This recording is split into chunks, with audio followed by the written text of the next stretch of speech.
खुलुमबाय आं सिबिरानि ब्रह्म गोजोन फुंबिलिनि बयनिसिमबो गाहाम हामलायनायखौ जासिहरनाय थाबाय आसा खालामो नोंथांमोना गासिबो मोजाङैनो दङ नोंथांमोननि थाखाय आं गोदान मोनसे भिडिअ लानानै फैबावबाय अन्नानै भिडिअखौ जोबजासिम नायलांदो BTRआव फिन गुलिनि सोदोब नंखाय फिसा खोथाखौ लानानै लोगोनि गेजेराव गुलि गावनाय जाथाय उदालगुरियाव जादों बे जाथाया हांसो बेदर संनानै होयैखौ लानानै गलाब बर' मुंनि सुबुङा गावनिनो लोगो हाथिबान्धा गामिनि रेब बर' आरो कुलेन बर'खौ गुलि गावदों सानैनि मादाव सासेया गोब्राब जोखोम जादों आरो गोब्राबसिन जोखोम जानायखौ GMCH देहा फाहामसालियाव थिसननो गोनां जादों खौरांनि बायदिब्ला हांसो बेदर जाहोनो हानाय हायैखौ लानानै लोगोनि गेजेराव दान्थे बिदान्थे जाग्रोदोंमोन बेनि उनाव गलाब बर' मुंनि सुबुङा गारिनिफ्राय पिस्तल दिहुननानै सानै लोगोनि सायाव गुलि गावदों जायजों जोखोम जानो गोनां जादों गुलिनि सोदोब खोनानायनि उनाव खाथि खालानि सुबुंफ्रा फैनानै गुलि नांजानाय सानैखौ देहा फाहामसालियाव दैथायहरदों होननानै फोरमायथिदों आरो गुलि गावग्राखौबो बुदों उनाव जाथायनि सोमोन्दै पुलिसनो खौरां हरनायाव पुलिसाबो फैनानै उनाव गलाब बर'खौ एरेस्ट खालामदों होननानै मिथिहोदों बिटिसि बिसायख'थिनि सिगां बिटिआरआव गुलिनि सोदोब खोनानो मोननायजों साननो गोनां जानानै फैदों सरासनस्रा सुबुंफोरा दाबो सुबुंफोरनि आखाइ हाथियार दङ नामा आरो बिटिसि बिसायख'थियाव बेफोरबायदि हाथियार लानाय माखासे सुबुंफोरा फिन गिथावना थासारि सोमजिहोगोन नामा बे साननो गोनां जानानै फैदों मोननै गुबुन गुबुन हादराव मोननै जाहाजनि जाब्रबथायजों गोबां सुबुङा जिउ खोमानो गोनां जादों भियेटनामाव 34 सुबुङा जिउ खोमानो गोनां जादों आरो इन्ड'नेसियायाव 5 जिउ खोमानो गोनां जादों इन्ड'नेसियानि तालिस आइलेन्डआव गिख्रंथाव अर खामनाय जाथाय जादों जाहाजजों थांबाय थानाय समावनो जाहाजाव हरखाबै अर नांदों जायनि जाहोनाव दावबायारिफ्रा लाइफ जेकेट गाननानै दैयाव बाज्रुमनो गोनां जादों गासै 284 पेसेन्जार आरो क्रिउ मेम्बारखौ रैखा खालामनो हानाय जादों आरो 5 जिउ खोमानो गोनां जादों लैथोनि गेजेराव जाहाजाव गिख्रंथाव अर खामनायनि उनावबो गोबां दावबायारिफ्रानो जिउ रैखा मोननो हादों बेनि गुबै जाहोना जाहैबाय सासे दावबायारिया दैयाव बाज्रुमखांनायनि उनाव सासे उन्दै गथ'साखौ गावनि आखाइ थाइसेजों बामनानै गुबुन थाइसे आखाइजों फेसबुकआव लाइभ फैनानै गोख्रै मदद खालामनो थाखाय गले गले खावलायदोंमोन बे लेखायैनो रैखा खालामग्रा हान्जाया फैनानै थाबैनो रैखा खालामफैदों जायनि जाहोनाव गोबां दावबायारिफोर आरो क्रिउ मेम्बार गासै 284आनो रैखा मोननो हादों फिशिं बट आरो रेस्किउ हान्जाया फैनानै बिथांमोनखौ रैखा खालामफैदों जायनि जाहोनाव रैखा खालामनो हादों बेनि अनगायैबो अदेबानि इन्ड'नेसियानि अनगायैबो भियेटनामावबो गिख्रंथाव नाव जाब्रबथाय नावजों दावबायारिफ्रा दावबायथिंबाय थानाय समावनो गिख्रंथाव बारहुंखा फैनायनि जाहोनाव नावा बेलथायदों जायजों 34 सुबुङा जिउ खोमानो गोनां जादों बेनि मादाव 7 उन्दै गथ'साफोर आरो 34 जिउ खोमानांनायनि अनगायैबो 7 गोमानानै दं होननानै मिथिनो मोननाय जादों भियेटनामनि हालं बेआव जादों बे दुखुनांथाव जाथाया गासै 53 दावबायारिफोर दंमोन जायनि मादाव 5 क्रिउ मेम्बार बेनि मादाव 11खौ रैखा खालामनो हानाय जादों होननानै रिपर्टआव मोननाय जादों आसामनि सोलोंथाइ बिफाननि मोनसे थांखि आजिरा मोनखानाय फोरोंगिरिफोरखौ फिन साख्रियाव थिसननो थांखि लादों आसाम सोरखारा गंब्रै मडेल कलेज जेरै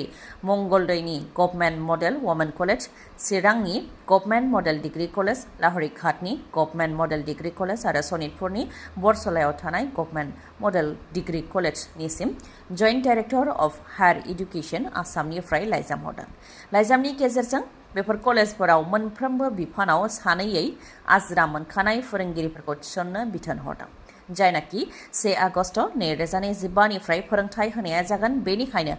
आसामनि प्रभिन्सियेलाइज्ड कलेज बा गभर्नमेन्ट कलेजनिफ्राय आजिरा मोनखानाय फोरोंगिरिफोर जायफोरनि बैसोआ 65 बोसोर बैसोसिम बिथांमोनखौ थिसननो थाखाय बेफोर मडेल कलेजफोरनि प्रिन्सिपालफोरनिसिम लाइजाम हरदों joint director of higher education आसामनिफ्राय बेबायदि लाइजाम हरनायनि उनावनो लाहरिघाटनि गभर्नमेन्ट मडेल डिग्री कलेजाव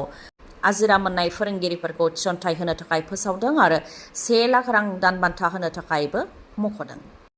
इंराजि असमिया पलिटिकेल साइन्स हिस्ट्रि आरो इडुकेसन बेफोर बिफानाव सानैयै फोरोंगिरि थिसननो थाखाय फोसावथाय होदों बेखौ लानानै सांग्रां नोगोरारिफोरजों लोगोसे आसुआ गोख्रों हेंथा खालामदों जायनाखि रायजोआव रोंगौथि लानाय गोबां बिजाथिफोर दङ PhD खालामनाय नेट स्लेट खालामनानै ओरैनो थानो गोनां जादों गोबां बिजाथिफोरा बिथांमोननो खाबु होआलासे साख्रि मावनानै आजिरा मोनखानाय जायफोर पेन्सन मोनगासिनो दङ आरोबाव बिथांमोननो 1 लाख रां होनो थांबावगासिनो दङ बेबायदि खालामनायखौ माब्लाबाबो गनाया होननानै बुंथिदों आसुनिफ्राय। आरो बेबायदि खालामनायजों गोजौ रोंगौथि लानाय जायफोर बिजाथिफ्रा ओरैनो जिरायनानै दङ बिथांमोननि जि मिजिं बेयाव दै लुनानै होनाय जादों आरो बेखौ माब्लाबाबो गनायनो हाया होननानै बुंथियो आसुनिफ्राय। BTRनि रायजो राजाफोरा ओनसोलारि राजखान्थि दोलो BPF आरो UPPL खौ खौसे जाजानो हास्थायनाय बायदि माखासे दैदेनगिरिफ्राबो दिनैसिमबो खौसे जानायखौ हास्थायो नाथाय खौसे जानो हायाखै। मोननै राजखान्थि दोलोनि दैदेनगिरिफोरखौ खौसे जानो थाखाय सानफिननो खावलायदों MLA रबिराम नार्जारिया। UPPL आरो BPF खौसे जायोब्ला रायजो राजाफ्रा हास्थायनाय बायदि बयनिख्रुइबो साबसिन थांखि जागोन होननानै बुंथियो बिथाङा। आरो मोननै दोलोआ खौसे जानानै जुजियोब्ला BTC ओनसोलाव मोननै ओनसोलारि दोलोआ रैखा जागोन, BTCआ रैखाथि जागोन आरो गोख्रोंसिन जागोन होननानैबो बुंथियो MLA रबिराम नार्जारि बिथाङा। जायनाखि BJPआ हारसिङै BTC बिसायख'थि गेलेनानै गावनि गोहोखौ BTCआव नायगोन आरो BTC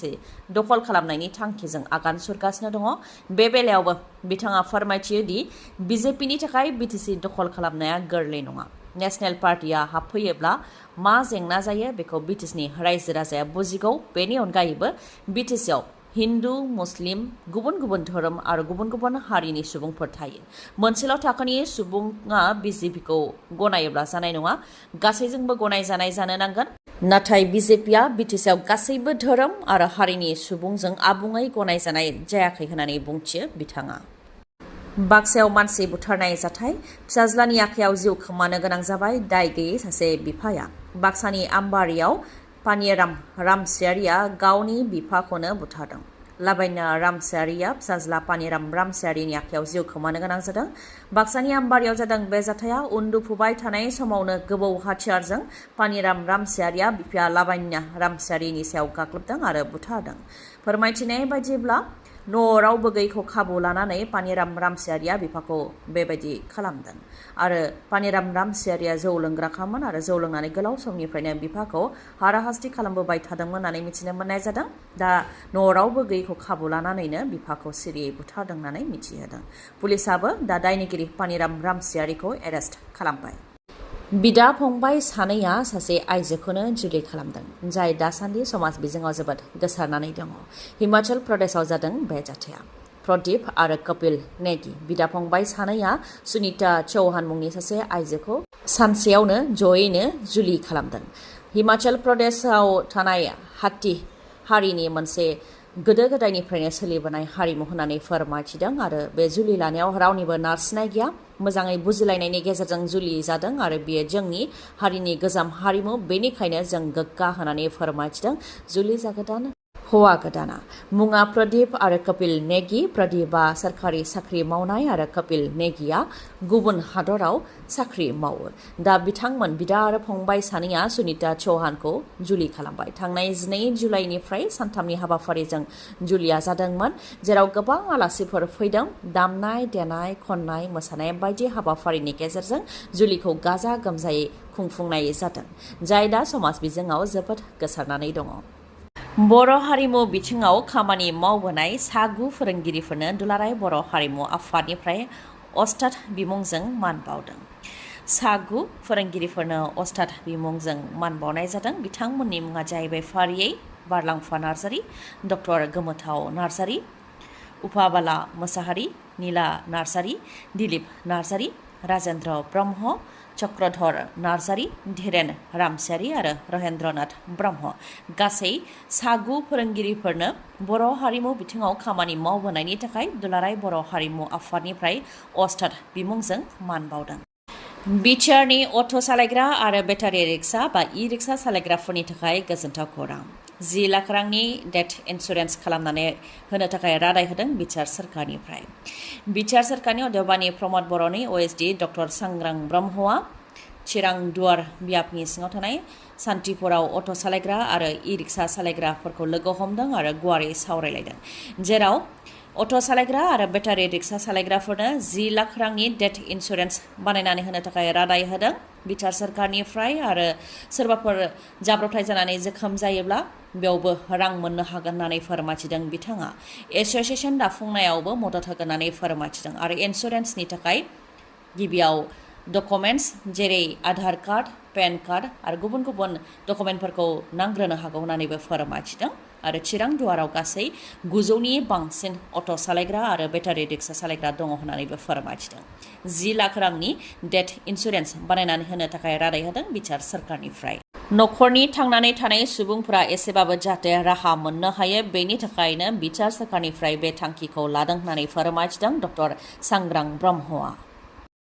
डिब्रुगड़नि Assam medical college and हस्पिटालाव दुंहाव थासारि जोनोम जागोदान उन्दै गोरलै गथ'खौ सोलायनायनि अजद होदों आसिमा बेगम मुंनि सासे आइजो जाय आइजोआ गोरबोआव दंमोन बिथांखौ डिलिभारिनि थाखाय डिब्रुगड़नि आसाम मेडिकेल कलेज एन्ड हस्पिटालाव लानानै फैनाय जादोंमोन होननानै फोरमायथिदों बिथांनि फिसाया जेराव डक्टरा नायनानै गासैबो मोजाङैनो दङ आरो सम मथे डिलिभारि जागोन होननानै फोरमायथिदोंमोन होननानै मिथिहोदों नाथाय अखानायै फिसायनो जेबो मिथिहोआलासे आसिमा बेगमखौ सिजारिन खालामनो लानानै थांदों आरो सिजारिन खालामखांनायनि उनावसो फिसायनिफ्राय सिजारिन खालामनायनि मुङाव साइन लादों होननानै फोरमायथिदों बेनि अनगायैबो आसिमा बेगमनि फिसाया फोरमायथिबावदों दि फिसा हिन्जाव जोनोम होदों होननानै आसिमा बेगमनो डक्टरा खोन्थादोंमोन नाथाय गुबुननो हौवा गथ' जोनोम होदों होननानै खोन्थादों बेनिखायनो बेयाव उन्दै गोरलै गथ'खौ सोलाय सोल' खालामदों जानो हागौ होननानै सन्देह फोरमायथिदों बा उन्दै गथ'खौ सोलाय सोल' खालामदों होननानै अजद होदों न'खरनि सोद्रोमाफोरा बे जाथायखौ लानानै न'खरनि सोद्रोमाफोरा डिब्रुगड़ सदर थानायावबो एफआइआर होदों उन्दै गोरलै गथ'खौ देहा फाहामसालियाव सोलाय सोल' खालामनायनि सन्देहआव बा अजद होनानै न'खरनि सोद्रोमाफ्रा देहा फाहामसालियाव दुंहाव थासारि जादों जायखौ सामलायनो थाखाय पुलिस प्रशासनबो फैनो गोनां जादों आरो थासारिखौ नायबिजिरनो थाखाय गुबुन गुबुन दोलो आफादनि सोद्रोमाफ्राबो थांनानै बिजिरहैदों आफां आसामनि देरसिन मेगननि फाहामसालिनि मादाव गंसे बङाइगाव थानाय आइ हस्पिटालाव असिटि मेसिन सफैबाय जायनि गेजेरजों मेगननि जेंनाखौ हमदांनाय जायो आरो फाहामथाय होनाय जायो जेरै मेक्युलार डिजेनेरेशन